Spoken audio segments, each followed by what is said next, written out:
The whole purpose of this universe and the creation of these lower dimensional levels, we've plunged down into this reality here.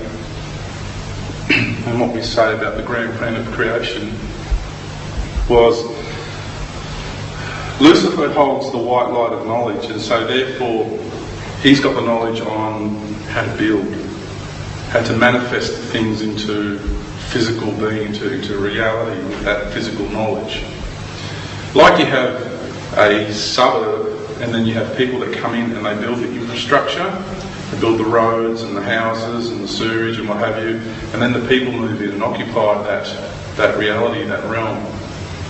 It's the same. Lucifer with his or her minions, it's genderless, came down into these lower frequencies, and with the help of what's called the seraphic angels, seraphic angels, which are the serpentine energy of angels, started manifesting life. The first forms of life that was manifested in these lower levels of reality were like insect in nature. They were just mechanical beings that just did. They didn't have much thought. Vegetated, no thought basically. They're just totally reactive on pretty much a physical, like a chemical reactive type of instinct. And they evolved over time, and some of the races of the insects became consciously aware, and then they moved on. And then after that they thought, well, we need a new form of life. We need these guys work in colonies, not much. They're not really able to think for themselves. So what happened was the next expression of life that was created was the serpent races. And I'm not going to use time frames because time is really of no relevance. I can't give you exact years, it's just not you don't have numbers big enough. Trillions of years ago. Okay, it was the insects. Billions of years ago was the serpents. That's where I'll leave it.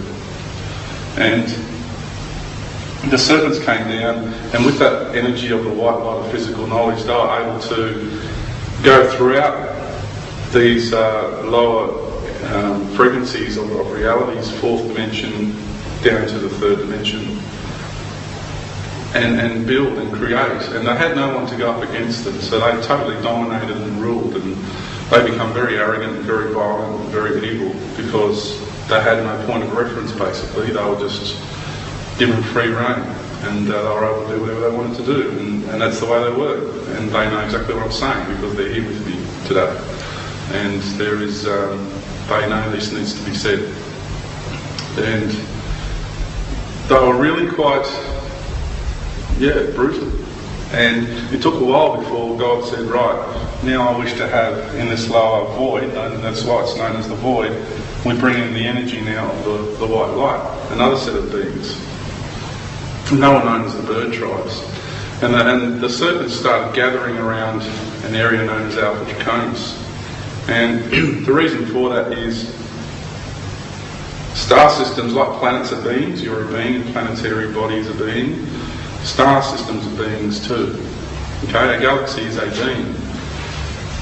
We're all, it's different beings and broken down into different aspects.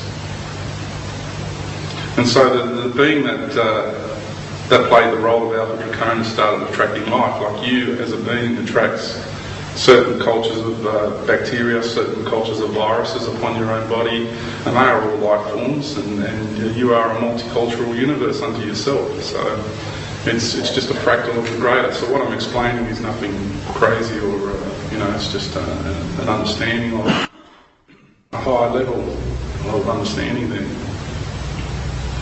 And so they started gathering because the energies were right in Alpha Draconis for all these beings together. And then once the bird tribes came in, they started gathering around a place called Lyra, which is specifically around the Vegan. That's where the Federation started a long time ago with its headquarters there. And after they sort of had differences for a very, very long time,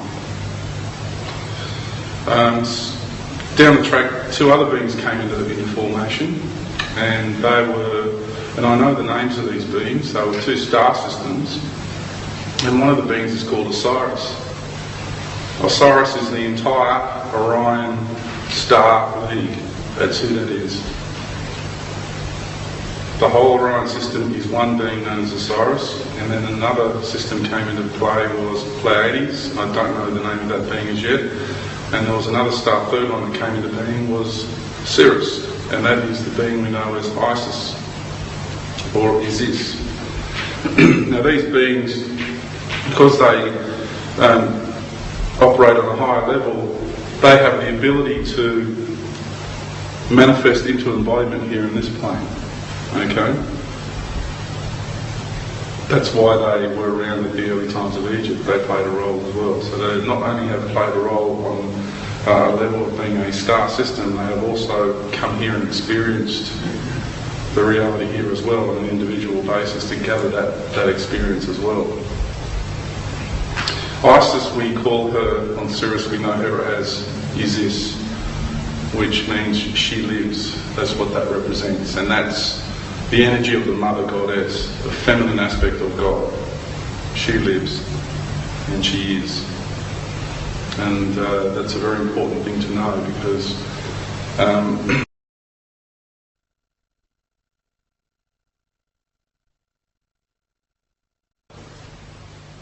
what these serpent races were really all about is their favourite pastime was to genetically create other forms of life, and they did it so they could use these other forms that they would create for their purposes.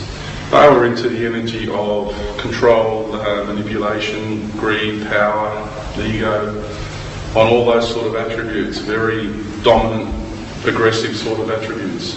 The bird tribes came into the fray, and they hung around the Pleiades star system, and they started playing genetically as well, but their angle on creating these genetic forms was slightly different. Their intent was more vanity, beauty, good health, longevity, those sort of attributes. While there were some Pleiadians that created genetic embodiments for slavery purposes, because there was overlapping that occurred, of course. It's not like you draw a line and one is only that way, one is only that way. There is overlapping that occurs. The overwhelming majority did that for those purposes, okay? It was definitely for the beauty and the longevity and all that. And so what God had reached at a certain point in creation, and he had, in Orion, the serpents found themselves being attracted to that star system, because what happens is depending on your molecular structure depends on the rate of the spin of your atom, okay? The energies involved in that star system were just right for the serpent races to create their ultimate genetic embodiment.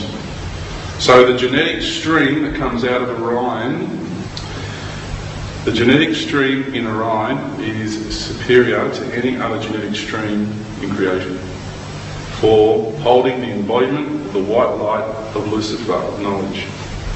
That is the ultimate embodiment for holding that charge of light. Okay?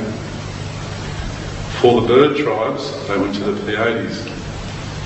And in there, they found the energies were perfect for creating the physical embodiment which best held and maintained and expressed the charge of the white light of conditional love. There was perfect energies there for creating that embodiment. Okay? And then whilst that was going on, a third nation was coming into the fray, and that was Sirius. And the energies of Sirius are balanced energies. Isis, and the energies of Sirius is pretty much the Christ centre of, it's got a lot of the energy of the Christ in there, but it also holds the energy of the Mother Goddess. So the two main colours of Sirius, as far as spiritual energy go, is gold and silver. Silver is the light of the Mother, and the Christ is the balanced energy, but has a more masculine flavour to it. But they all serve different purposes.